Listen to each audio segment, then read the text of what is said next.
చిన్న కారణం అడిగితే దారుణం. అసలేమైంది యువతకు? చిన్న చిన్న కారణాలకే హంతకులుగా మారుతున్నారు. తరచి చూస్తే కారణాలు ఎన్నో. డాడ్ కోసం ఓ మైనర్ బాలుడు పక్కింటి మైనర్ బాలికను పొడిచి చంపాడు. అతని ప్రవర్తన పథకం చూసి సమాజం దిగ్భ్రాంతికి లోనైంది. మద్యం మానేయమన్నందుకు, ఐఫోన్ కొనివ్వనన్నందుకు కన్నవారినే కడతీర్చారు.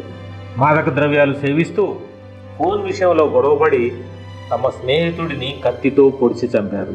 అసలేం జరుగుతుంది? హత్యా నేరాలలో నేరస్తులు, మృతులు ఎక్కువగా యువతనే ఉండటం విస్తుగులుపుతోంది. యువత ఈ దేశ సంపద. మన యువతను మనమే కాపాడుకోవాలి. మత్తు పదార్థాల వినియోగంపై ఉక్కు పాదం మోపాలి.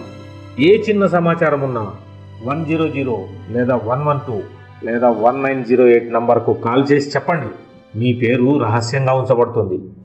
మీ రాచకొండ పోలీస్.